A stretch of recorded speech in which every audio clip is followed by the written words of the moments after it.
Israel ने भारत को बताने की कोशिश की है कि इस समय इसराइल की ठीक वैसी स्थिति है जैसे कि अगर भारत के ऊपर कोई आतंकी हमला होता और उसमें भारत के 2 से 3 लाख लोगों की जान चले जाती। उस समय भारत जैसा फील करता, ठीक वैसा ही कुछ आज की डेट में इसराइल महसूस कर रहा है। बिल्कुल ठीक सुना आपने। आपको याद होगा पिछले साल नवंबर के महीने में इसराइल में इलेक्शंस हुए थे, जिनमें बेंजामिन नेतन्याहू की पार्टी को सबसे ज्यादा सीट्स मिली थी।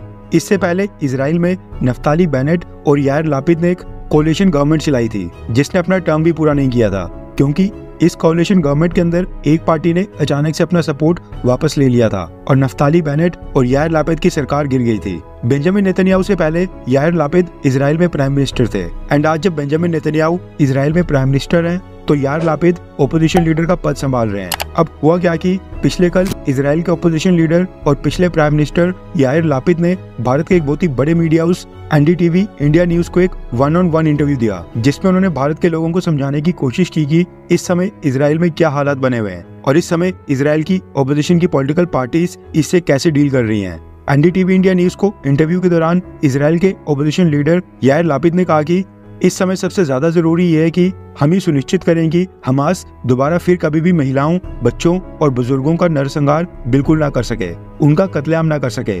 जैसा कि हमारे प्राइम मिनिस्टर बेंजामिन नेतन्याहू ने कहा है, ये थोड़ा मुश्किल होगा और हमें थोड़ा धैर्य रखना होगा, इंतजार करना होगा। गाजा पट्टी के ऊपर इसराइल की तरफ से अब एक ऐसा सैन्य अभियान चलाया जाएगा जिससे ये सुनिश्चित होगा कि इस तरह का हमला हमास दोबारा कभी नहीं कर पाए। उन्होंने आगे कहा कि आप कल्पना करें कि भारत में एक आतंकवादी हमले में एक दिन के अंदर ही 2 से 3 लाख लोगों की जान चले जाए।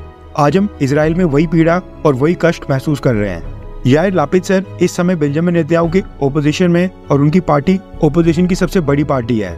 इसके ऊपर उन्होंने कहा कि इसराइल में इस समय हम पॉलिटिक्स की बिल्कुल भी फिक्र नहीं कर रहे हैं, ये मैटर नहीं करता है और इस समय राजनीति कोई भी मायने नहीं रखती है। मेरी पार्टी और मैं खुद इसराइल की सरकार और इसराइल के ट्रूप्स को सपोर्ट करने के लिए कुछ भी करने को तैयार हैं, क्योंकि कुछ चीजें डेली पॉलिटिक्स से ऊपर होती हैं। यानी ये इसराइल की सबसे बड़ी ओपोजिशन पार्टी के लीडर्स।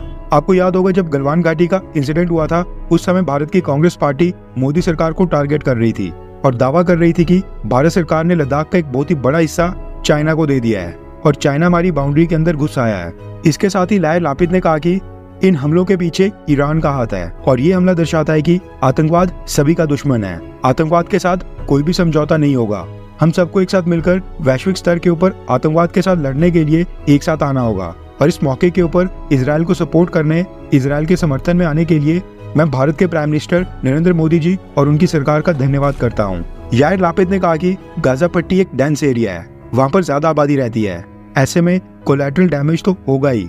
लेकिन हम गाजा पट्टी के आम लोगों से कहना चाहते हैं कि वो हमास के ठिकानों से जितना दूर जा सकते हैं वहां पर चले जाएं, क्योंकि हम हमास को हंट करने, उनको निशाना बनाने के लिए आ रहे हैं। हम कोलैटरल डैमेज को कम करने, पब्लिक कैजुअलिटीज को कम करने की कोशिश जरूर करेंगे, लेकिन युद्ध होता है। यानी गाजा पट्टी के ऊपर अब अगर कोई कोलैटरल डैमेज भी होता है तो इसराइल रुकेगा नहीं। फॉर्मर प्राइम मिनिस्टर ने इसके साथ ही ये भी कहा कि इस समय सभी देश इसराइल को इसलिए सपोर्ट कर रहे हैं क्योंकि वो इसराइल की बड़ी सारी बॉडीज एक के ऊपर एक देख रहे हैं।